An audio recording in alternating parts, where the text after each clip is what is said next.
자, 이제 하나님 말씀을 받겠는데요. 오늘은 이사야 5장 8절에서 17절까지 말씀을 받도록 하겠습니다. 이사야 5장이 좀 분량이 있어서 오늘 두 번째 말씀을 나누기를 원하는데 5장 8절에서 17절까지 말씀을 이 시간 받겠습니다.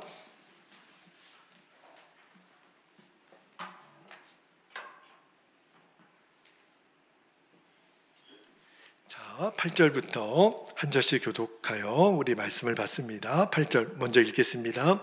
가옥에 가옥을 이으며 전투에 전투를 더하여 빈틈이 없도록 하고 이 땅 가운데에서 홀로 거주하려 하는 자들은 화 있을진저.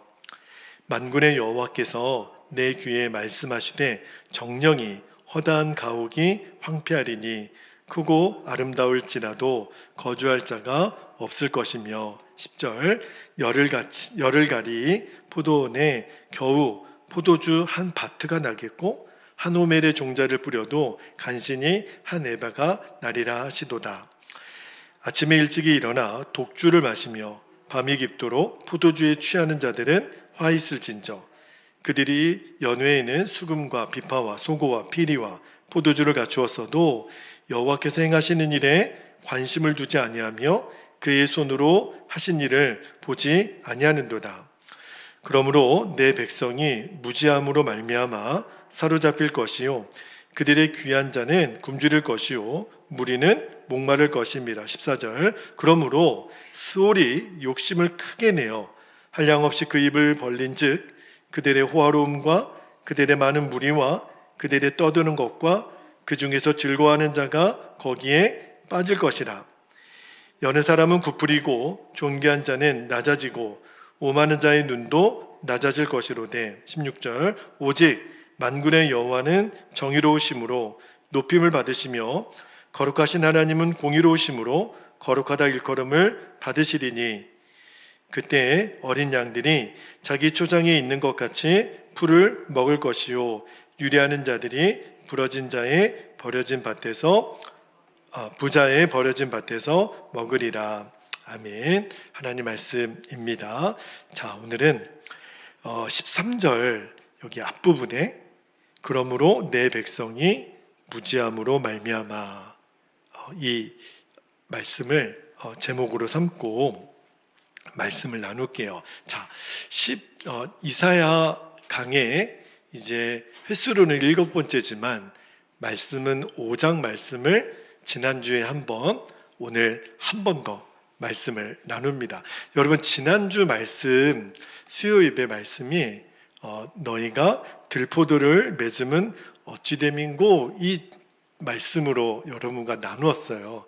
하나님이 원래 기대하셨던 거는, 이스라엘 백성들에게 기대하셨던 거는 극상품의 포도나무가 되는 거였어요. 그런데 그들이 포도나무는 고사하고 들포도, 아주 상품 가치가 전혀 없는 들포도나 맺는 그런 나무가 되고 말았죠. 근데 그 포도원의 노래를 우리가 지난주에 읽었고, 자, 오늘은 왜 그렇게 됐나? 이스라엘 백성들이 극상품의 그 포도나무가 아니라 들포도를 맺을 수밖에 없었던 그 이유 두 가지를, 모모한 자는 화 있을진저 그러면서 두 가지를 말씀을 해요. 자, 그 두 가지를 나누고 우리가 하나님을 아는 지식에 대한 말씀을 오늘 제가 전하려고 하는데, 자, 그 두 가지 화에 대한 말씀을 우리도 좀 경각심을 가지고 들어야 돼요. 자, 첫 번째는 어떤 자들에게 화가 있다고 그러셨냐면 땅과 집에 대한 집착을 내려놓으라는 거예요.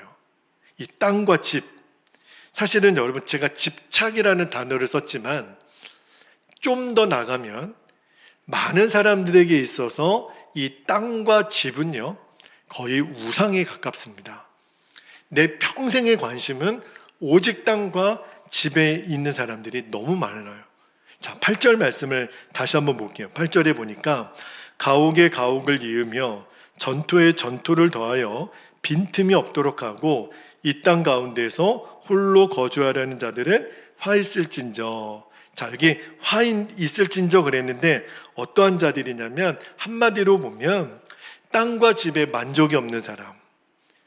여러분, 우리가 도대체 몇 평 집에 살고 몇 채 아파트를 갖고 있으면 만족이 될까요?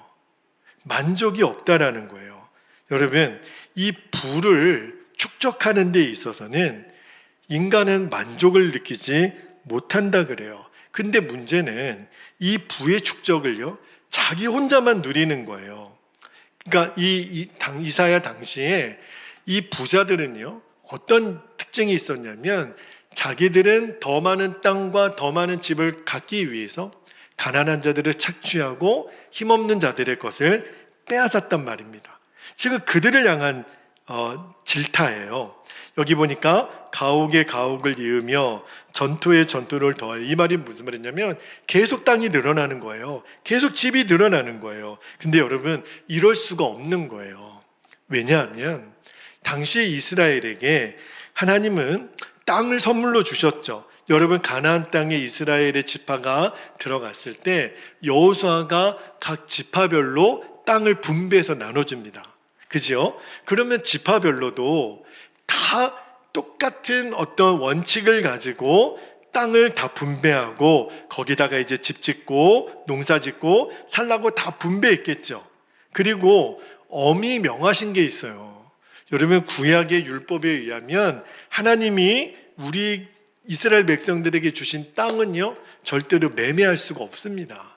그냥 선물로 주신 거예요. 그 땅이 비옥한 땅이든 또는 뭐 산골짜기 땅이든 논이 됐든 밭이 됐든 허락하신 선물로 감사히 받고 그 땅에서 너희들을 서로 화평하게 살아라. 절대로 땅은 팔지 말아라. 명령하셨어요. 여러분, 예나 지금이나 사람은요, 이 땅과 집에 대한 집착이 굉장히 강해요. 왜요? 그게 나의 생명줄이라고 생각하니까. 특히 농경사회일수록 더 그랬죠. 내 삶의 터전, 생존의 근거지가 되니까. 근데 아까 제가 말씀드렸지만 레위기 25장에 보면 절대 땅을 팔아서는 안 돼요. 만약에 토지 주인이 바뀌더라도 희년이 되잖아요. 그러면 원주인에게 희년이 되면 돌려주라. 그렇게 되어 있어요. 그러니까 성경의 땅에 대한 원칙은 뭐냐면 욕심을 내지 말아라. 한 사람에게, 한 가정에게 주어진 그 땅 이상의 것을 바라지 말라는 거예요. 그런데 이사야 당시 어떤 일이 있었냐면 내 땅, 내 집뿐만 아니라 가난하고 힘없는 그 사람들의 땅과 집을 불법으로 빼앗아 가지고 부자가 된 사람, 이건 완전히 하나님 율법을 어긋난 거거든요. 자, 그런데 그렇게 땅과 집에 집착하고 소유욕이 강한 사람들의 결말이 어떻게 될 거냐면, 자, 9절을 볼게요. 9절에 보니까 만군의 여호와께서 내 귀에 말씀하시되, 그 땅과 집에 욕심 많은 사람들에게 말하는 거예요. 정령이 허다한 가옥이 황폐하리니 크고 아름다울지라도 거주할 자가 없을 것이며. 무슨 말이에요? 여기 보니까 정령이 허다한 가옥이 황폐하리니, 이제는 아무리 그 땅과 그 집을 짓고자 애를 썼더라도 황폐해지리라. 다시 말하면 흉가가 될 거라는 거예요. 여기 정령이 그랬거든요. 이 히브리어 원어를 보니까 임로라고 되어 있는 단어인데 확실하게 그렇게 되어 있어요. 그러니까 정령이 허다한 가옥이 황폐하리니 반드시 너희들은 심판을 받게 될 거야. 땅과 욕심에 환장한 사람들에게 경고의 말을 하는 거예요. 그리고 이어지는 10절을 볼게요. 10절에 보니까 열을 가리 포도원에 겨우 포도주 한 바트가 나겠고 한 호멜의 종자를 뿌려도 간신히 한 에바가 나리라 하시도다. 우리의 측량 단위가 아니니까 이게 잘 머리에 안 들어오는데, 하나님이 너희들 땅과 집에 욕심꾸러기 너희들 잘 들어. 너희들이 이제 농사를 짓더라도 너희들 하나도 수확을 못 얻을 거야. 여기 보니까 열을 가리 그랬는데 그 암수 한 쌍의 황소가 하루 종일 밭을 갈아야 되는 이 크기가 열을 가리라는 거예요. 그런데 거기 보니까 포도주의 양이 한 바트, 여러분 한 22리터, 그러니까 2리터 생수병 11병 정도밖에는 안 나온다는 거예요. 그리고 한 호멜이라 그랬죠. 원래는 12마리 나와야 될 그 땅에 한 에바, 그러니까 12분의 1밖에는 그 곡식이 생산되지 않을 거다, 그 말을 하는 거예요. 이게 무슨 말이냐면, 아무리 너희가 땅을 더 많이 갖고 집을 더 많이 갖고 욕심을 내도, 하나님의 복을 분명히 받았는데도 만족하지 못하고 또 욕심, 거미같이 다오다오하는 그 욕심에 빠져 있다면 너희들은 반드시 재앙을 맞게 될 거다. 여러분, 야고보 사도가 이런 말씀을 한 적이 있어요. 야고보서 1장 15절에 보면 욕심이 잉태한즉 죄를 낳고, 죄는 어디부터 시작돼요? 욕심부터. 죄가 장성한즉 사망을 낳느니라. 와, 굉장히 이 말씀은 피해갈 수 없는 진리인 것 같아요. 욕심이 죄를 낳는다 그랬어요. 그죠? 눈에 보이는 집, 땅, 그것 때문에 이스라엘 백성들은 하나님으로부터 완전히 멀어지게 된 거예요. 여러분, 가슴 아픈 이야기지만 그 짐 베이커라고 하는 미국의 굉장히 유명한 TV 설교가가 있습니다. 정말 빌리 그레암 다음 가는 굉장히 유명한 목사님이신데, 그 짐 베이커 목사님이요, 얼마나 유명했냐면 미국 전역에 그리고 남미까지 그 설교 방송으로 인하여 들어오는 1년 수입이 2천억 정도 됐대요. 어마어마한 거죠. 그냥 방송 설교로 인해서 1년에 2천억.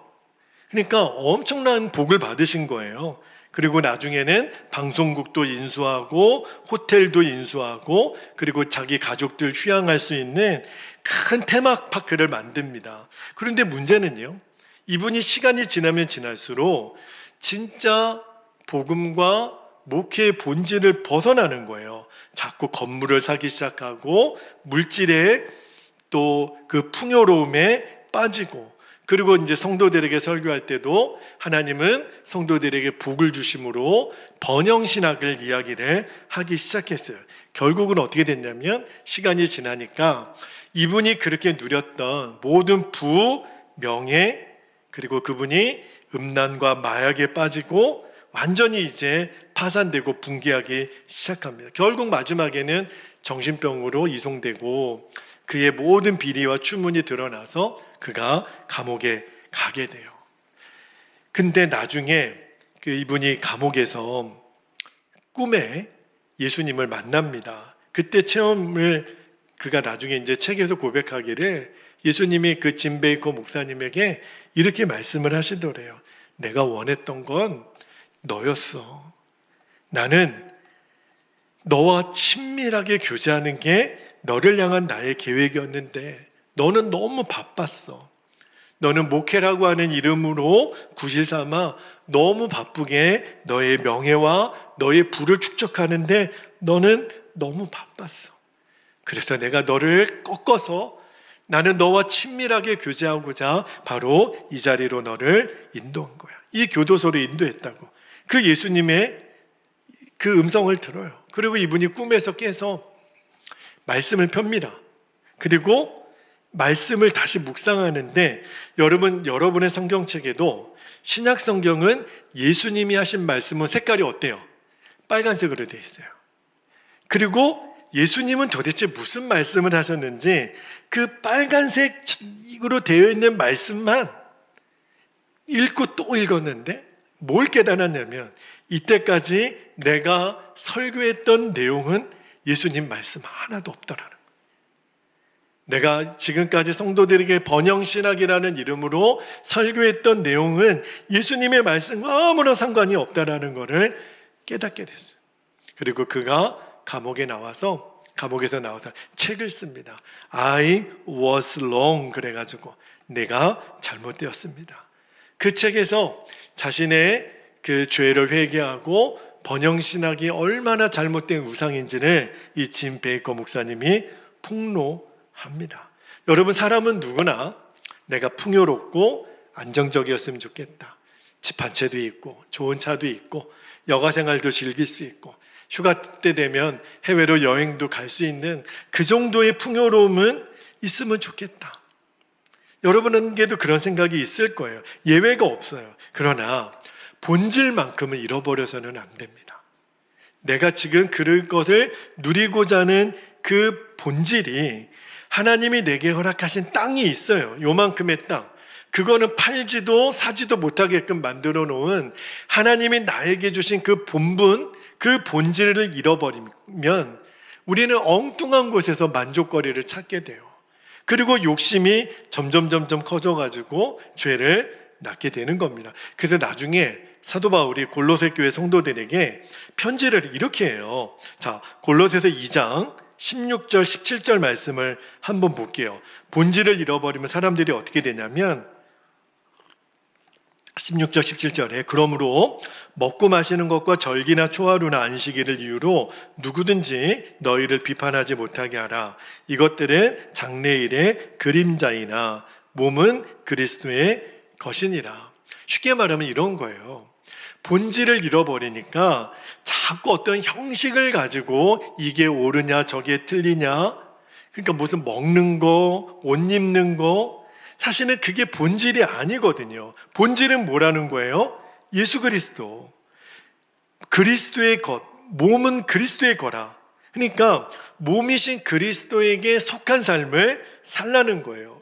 중요한 것은 예수님이 본질이라는 거. 그런데 지금 하나님이 너무 안타까우신 거예요. 이스라엘 백성들을 향해서 너희가 눈에 보이는 가혹과 전투에 제발 속지 말라, 그렇게 경고하는 거예요. 그래서 우리가 1장 읽을 때 한번 제가 말씀을 드렸던 건데 1장 12절에 이사야 1장 12절에 하나님이 너무 답답하시니까 이렇게 말씀하시죠.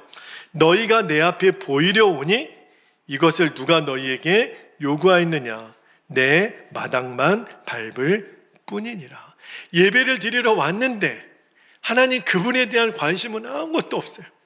옷 잘 입은 사람, 높은 지위에 있는 사람, 인사받는 거 좋아하고, 예배자의 관심이 하나님 그분에게서 멀어져 있으니까 하나님이 그냥 가, 마당만 밟고 갈 거면 오지도 마, 그렇게 말씀을 하시는 거예요. 여러분, 하나님이 정말 받기를 원하시는 거는 거칠애가 아니고 형식이 아니고 본질이에요. 그 본질이 뭐예요? 우리의 마음입니다. 그러니까 지금도 우리가 예배자의 중심은, 설교하는 저도 마찬가지고 말씀을 듣는 여러분에게도 내 마음이 언제나 예수님 그분 안에 있기를, 그죠? 그게 우리가 욕심에 빠지지 않는 가장 중요한 열쇠예요. 꼭 그리 되시기를 주님의 이름으로 축복합니다. 자, 두 번째입니다. 화 있을진저. 어떤 사람에게 화가 있을 거라고 말씀했냐면, 자, 두 번째는 영적인 술 취함이 얼마나 무서운 화인가를 알라는 거예요. 자, 여기 술 취함에 대한 이야기가 나오는데 11절 말씀을 한번 볼게요. 11절에 보면 아침에 일찍이 일어나 독주를 마시며 밤이 깊도록 포도주에 취하는 자들은 화 있을진저. 자, 여러분, 우리 주변에 술 좋아하시는 분들 많죠? 거의 알코올 중독이, 옛날에는 반주라고 해가지고 밥을 먹을 때도 술을 드시는 분들이 계셨어요. 그거를 마치 무슨 보약처럼 드시는 분들 계셨는데, 여기 보니까 술에 취하는 죄에 대해서 이사야 선지자가 여러 번 이야기를 해요. 그러니까 왜 이 술 취함에 대한 이야기를 하는가 봤더니, 그 당시 이사야 시절 당시에 굉장히 많은 사람들이 이 폭음, 이 음주에 굉장히 만연되어 있었다라는 거예요. 그러니까 여기 11절에 보니까 이른 아침부터 밤이 늦도록 이 독한 술, 포도주에 빠져 있다. 여러분, 아침에 일어나자마자부터 술 먹는 사람은요, 술을 찾는 사람은 알코올 중독이죠. 중독이 아니면 눈을 뜰 때부터 술 찾는 사람이 어디 있어요. 그러니까 독주예요, 독주. 그리고 밤이 깊도록 포도주에 취했다라는 거는, 여러분, 술도요, 돈이 있어야 사는 거 아니에요?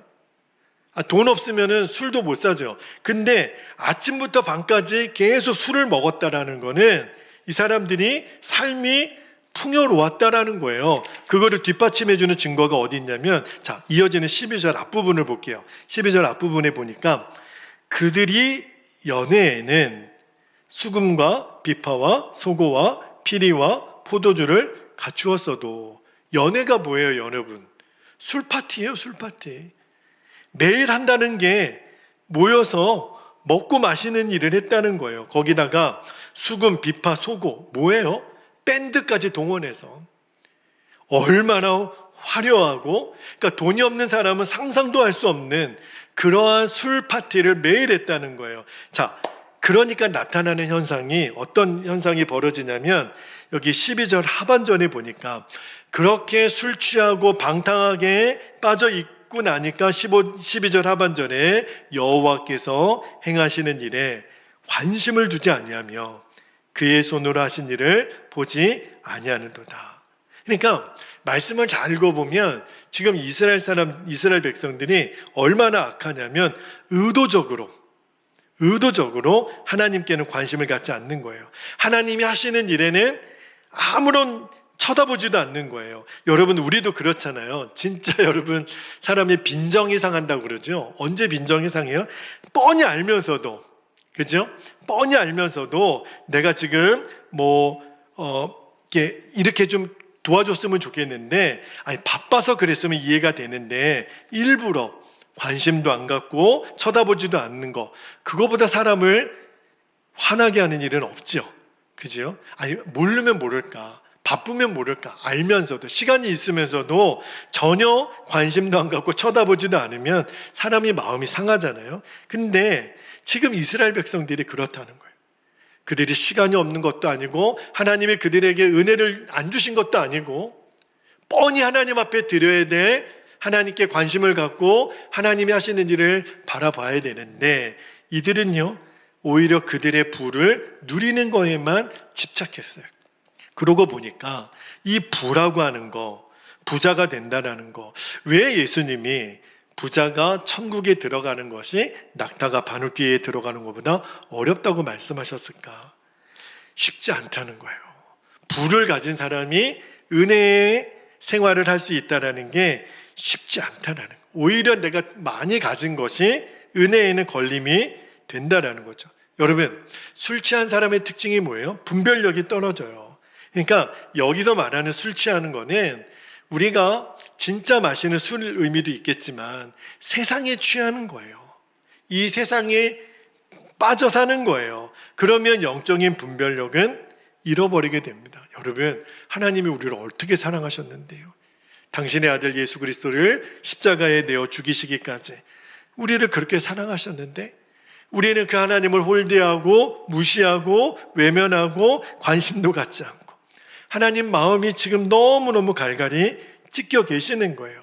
이 자리에 있는 저와 여러분들은 이 알코올이라고 하는 술 문제에 대해서는 자유하실 거예요. 그러나 이제는 영적으로 우리에게 적용해 보면 우리가 마시는 술은 먹지 않는다고 하더라도 하나님이 우리에게 선물로 주신 여러 가지 그 축복이 있죠. 선물이 있죠. 어떤 이에게는 지식을 주시고 건강을 주시고 또 재정의 복을 주시는데 근데 그거를 주신 하나님에게는 관심을 갖지 않고 하나님이 주신 선물에만 푹 빠져서 하나님께는 관심도 없고 하나님의 성령의 역사는 관심이 없고 교회가 어떻게 되든 말든 하나님 나에게 이렇게 건강 주시고 돈 주시고 재능 주신 것 같고 흥청망청 세상에만 내가 빠져 있으면 오늘 하나님 마음을 우리가 너무 갈길이 찢어 놓는다는 것을 알아야 된다는 거예요. 자, 그래서 오늘 13절 말씀에 하나님이 너무너무 마음이 아파서 이렇게 말씀을 전합니다. 그러므로 내 백성이 무지함으로 말미암아 사로잡힐 것이요 그들의 귀한 자는 굶주릴 것이요 무리는 목마를 것이라. 여기 보면 내 백성이 무지함으로, 이게 우리가 정말 아픈 가슴으로 들어야 돼요. 내가 무지했구나.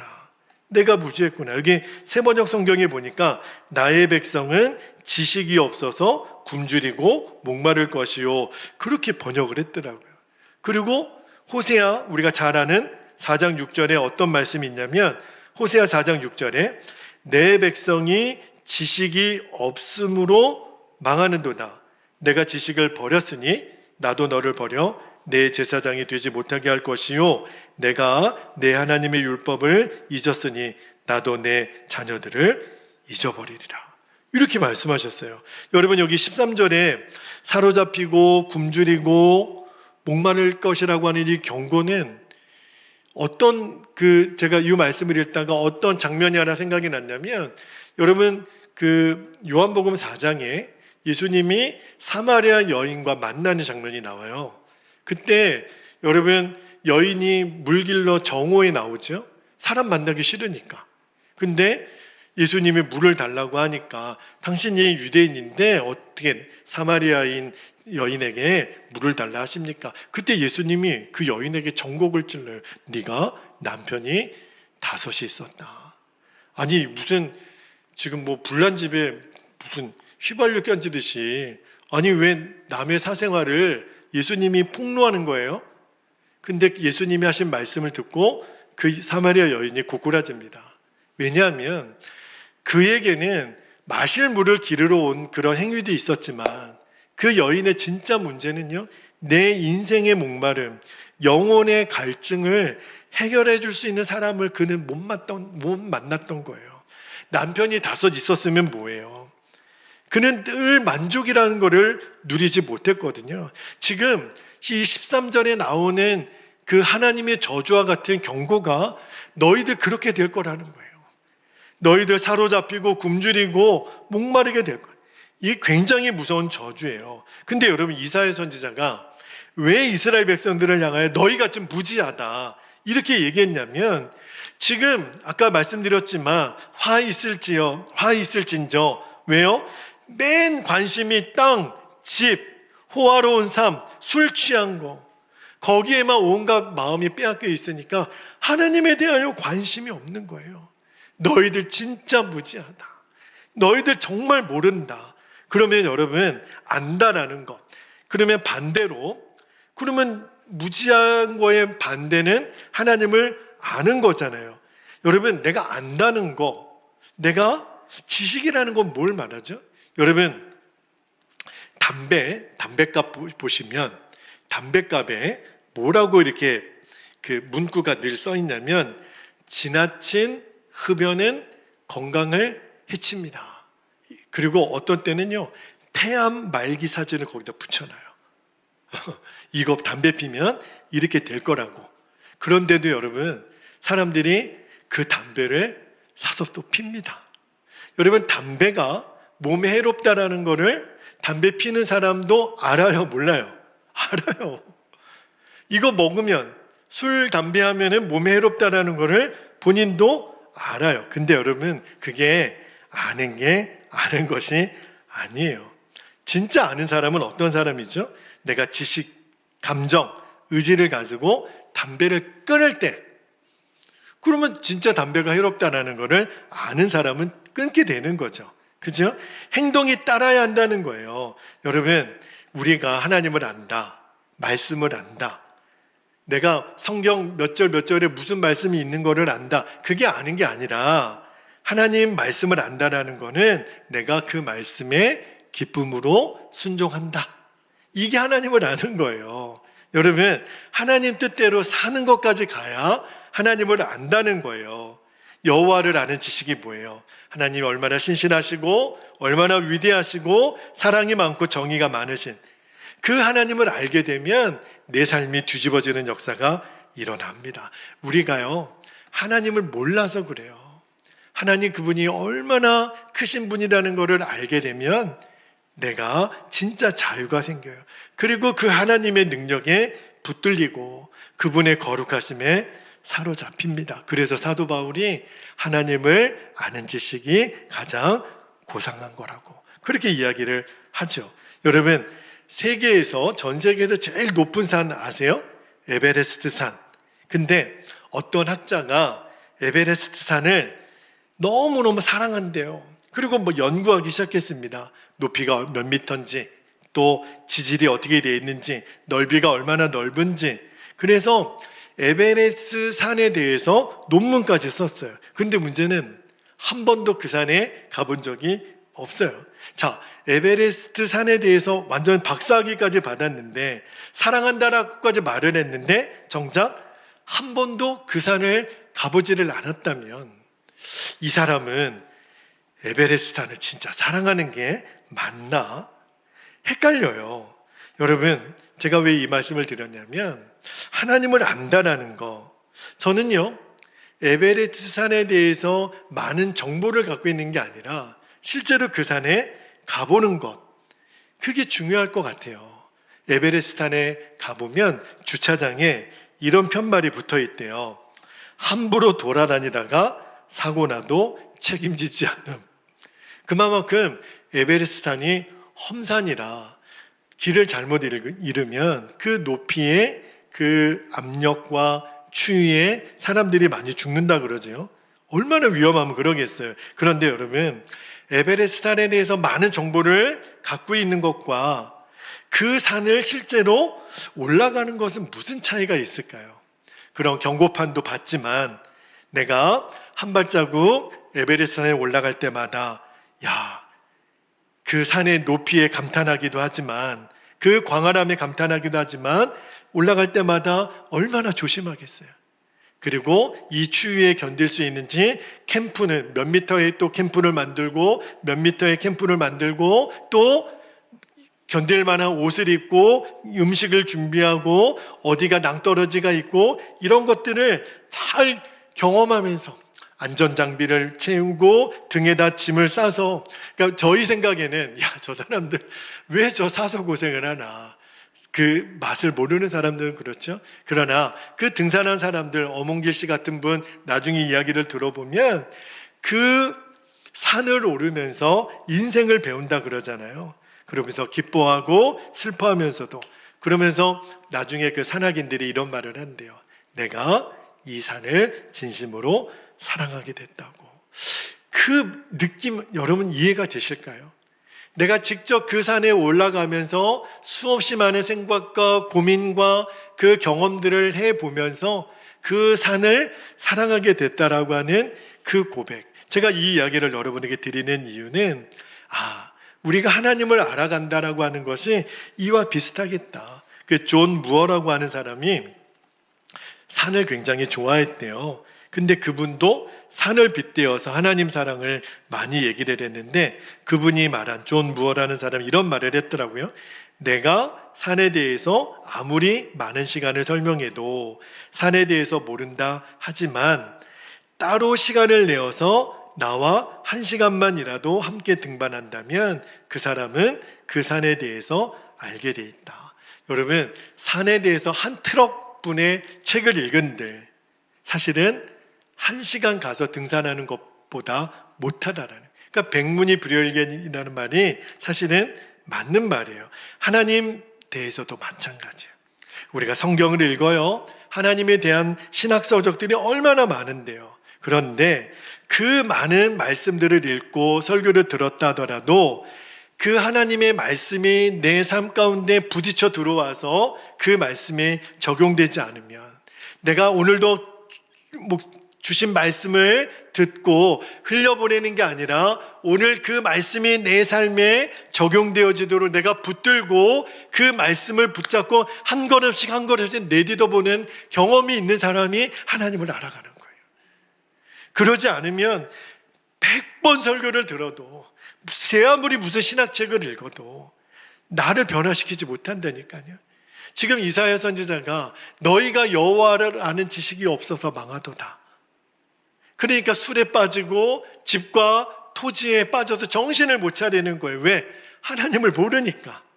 오늘 말씀을 마무리하면서 왜 극상품의 포도를 맺어야 되는 포도나무로 기대된 이스라엘 백성들이 들포도 같은 신세가 됐을까?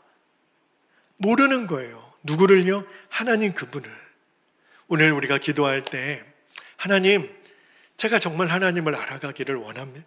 하나님이 어떤 분이신지를 제가 정말 알기를 원합니다. 그렇다면 오늘 여러분이 어떤 말씀에 은혜가 되고 붙잡아지더라도 그 말씀이 내 삶에 파고 들어오도록 문을 여는 거예요.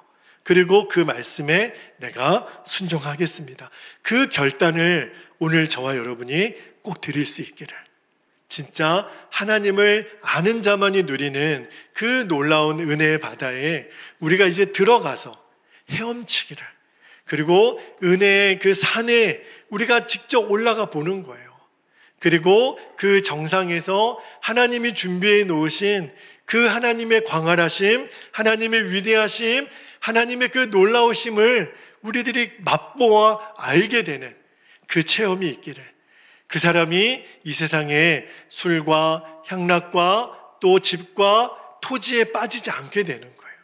오늘 이 말씀이 정말 우리에게 경종을 울리는 말씀이 되고, 하나님을 아는 지식에 우리가 더 눈이 열리게 해달라고 오늘 이 밤 우리들이 함께 기도하기를 원합니다. 두 가지 기도 제목을 나누고 우리가 합심하여 기도할 텐데, 첫 번째는요, 하나님을 아는 지식을 가로막는 나의 세상 욕심이 있어요. 세상의 술 취함이 있어요. 그거를 내려놓고 본질이신 예수님을 붙잡는 겁니다. 주님, 제가 본질을 잃어버리지 않게 하소서, 그렇게 기도하시고, 두 번째는 하나님을 아는 지식이 가장 고상한 바울의 고백이 나의 고백이 되게 하시고, 하나님의 뜻대로 사는 기쁨을 이제는 누리는 거예요. 세상의 그 어떤 것보다도 하나님 말씀에 순종했을 때 주시는 그 기쁨이 우리에게 더 커지기를, 그 기쁨의 맛을 더 누리도록 하나님 저를 붙잡아 주시도록 이 시간 허락하신 말씀과 두 가지 기도 제목을 붙잡고 이 시간 주님의 이름을 간절히 부르신 후에 함께 합심하여 통성으로 기도하겠습니다. 주여